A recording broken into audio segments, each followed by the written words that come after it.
Okay, how's it going, you guys? So in this video, I just want to discuss keto coffee a little bit. So keto coffee, bulletproof coffee, whatever. Adding fat to your coffee. All right. So listen, if first of all, watch my video on what a ketogenic diet actually is. Understand that you must keep net carbs below 20 in order to actually be on a ketogenic diet. If you do not keep net carbs under 20, you are not on a ketogenic diet. Not unless you're an extreme athlete and you've been fat adapted for months. Then you might be able to raise your carbs to 50 and sometimes even 100 and still burn primarily ketones as fuel. Anyway, if you've never done keto before, if you're not an athlete, if you haven't kept net carbs below 20 for a long period of time, you're not in ketosis. If you unless you keep net carbs below 20. So if you're eating rice, wheat, bread, pasta, fruits, anything like that, you're not in ketosis. You're not doing a ketogenic diet. And so that's important because keto coffee is only adding what 400 to like 800. It's adding 4 to 800 calories to your daily routine. Now, some people might be undernourished or malnourished or underweight and might require this and might strongly benefit from the vitamin A, the vitamin K2, and the higher caloric needs, especially if you're like me and you exercise pretty vigorously. You might find that you feel much better with those nourishing animal fats. The problem is, look, if you're eating these carbohydrates, like the average person eating these carbohydrates are probably not going to need keto coffee or bulletproof coffee. Okay, so what's the purpose of keto coffee or bulletproof coffee anyway, in the first place?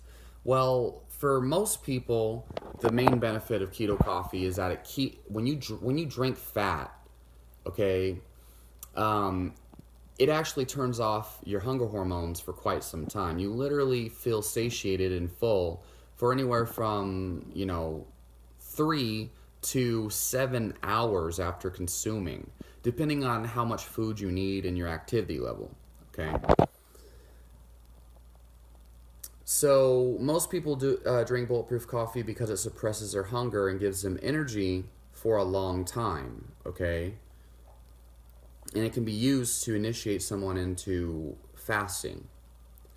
But for the average person who eats a bunch of carbs on the side of it and are not using it as a strategy to try to prolong their next meal, it can just add excess calories and combine that with the carbohydrates in their diet. Chances are you're going to start to store body fat, and you can easily start to, your blood markers will start to, go down the shitter. So on paper, your cholesterol levels are going to be all over the place. Triglycerides might be pretty fucked up. You probably would be better off choosing the carbohydrate-based diet and not eating a ton of saturated fats and even coconut oil or MCTs. You probably be better off just adding some protein powder to your coffee. And then eating, fatty fish and things to get a balanced ratio of fatty acids. Because someone on a ketogenic diet, on the other hand, they can definitely get away with the higher fat content, depending on many other factors, and their blood lipids, their blood markers on blood analysis will be drastically improved compared to those eating those carbohydrates. Although that's not always the case, it's actually pretty common, depending on what you believe is good cholesterol levels and what type of scale you're using. If you're using the HDL ratio to triglycerides, or if you're just counting total LDL, like vegans do.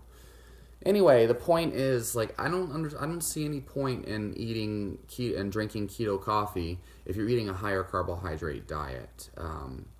Not unless you have high workloads in your workouts, and maybe you're doing endurance athletics for 4 hours a day, 6 days a week, because that can actually help us shift the energy balance and promote higher performance in long distance races.